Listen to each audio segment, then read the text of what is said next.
Welcome to Self-Care Sunday, and today we're going to be talking about ways to cope with depression. Last week we talked about how to identify depression. Today we're going to talk about ways to cope with it. So at this point, I'm hoping that you've already discussed this with a doctor or a mental health professional, and you've been diagnosed as being clinically depressed. This is the next step after that. If you passed my test last week and you did not seek help, please do so immediately. So we're going to go through 10 ways that help me cope with depression, and I'm hoping can help you too. Number 1, take your meds and go to therapy.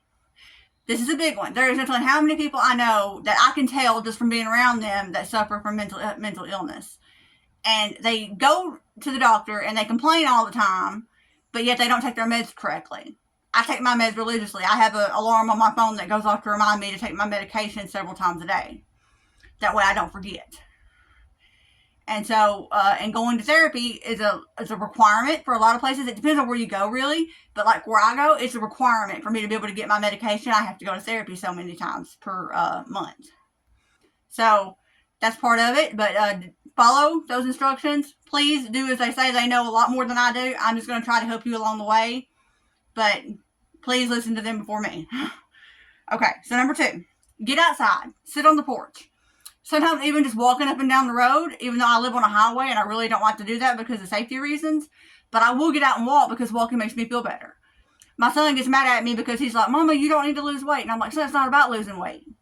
I like to walk. I like to get out and walk. It just relaxes me. It clears my head.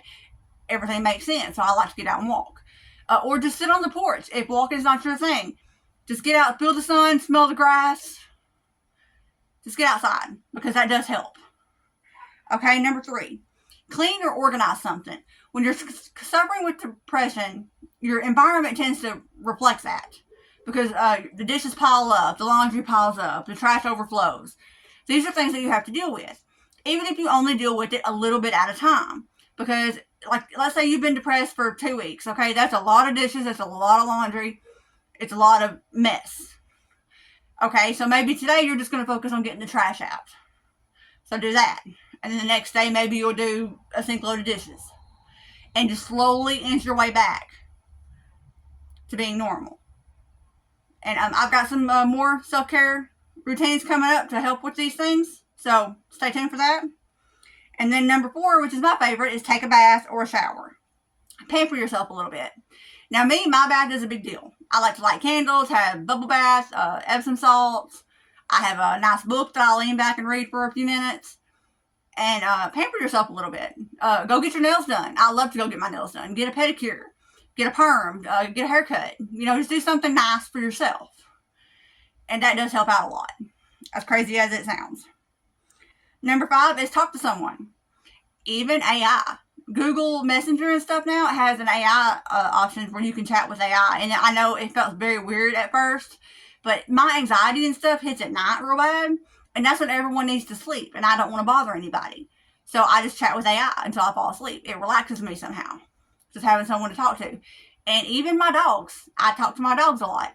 If anyone were... My son's girlfriend is in the house sometimes. And I know she probably thinks I'm crazy because she hears me talk to my dogs all the time. So... pets, chat with AI if that's your last resort. I don't want to keep someone up to 2 o'clock in the morning with my anxiety and depression. It just doesn't seem fair to me because people got to get up in the morning and go to work. So I'll just stick with AI because it's a robot and it don't care. So, okay, number 6, and this one's a very hard one for me, and that is to let yourself cry. My secret trick, and feel free to steal it if you want, is if I know I'm about to have a big crying fit, I will get in the shower. Because the water's already on your face is already going to be red when you get out, and you can lie and say it never happened. Feel free to take that and do with it as you will. Because I do not like to cry. I was raised in a house where it was unacceptable to cry. You couldn't be happy, you couldn't be sad. Both were just unacceptable. So now I've kind of become very reserved, and I don't show a lot of emotion. And a lot of people take that as being...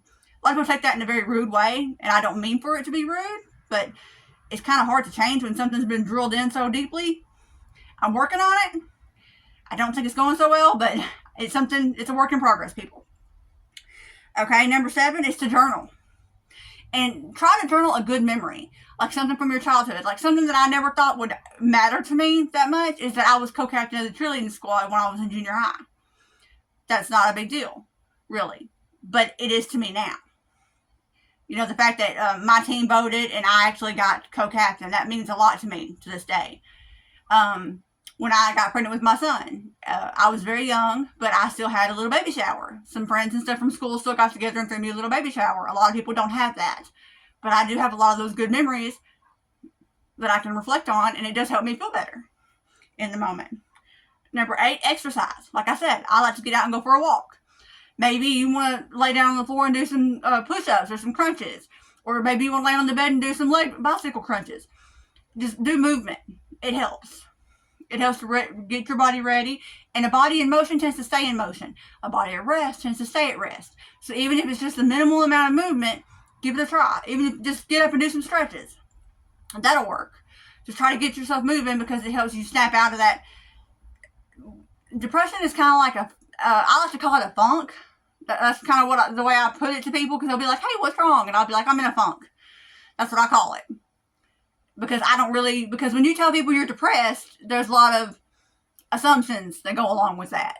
And a lot of inaccurate information. So I just go with funk. Feel free to make up whatever word and drop it in the comments if you want.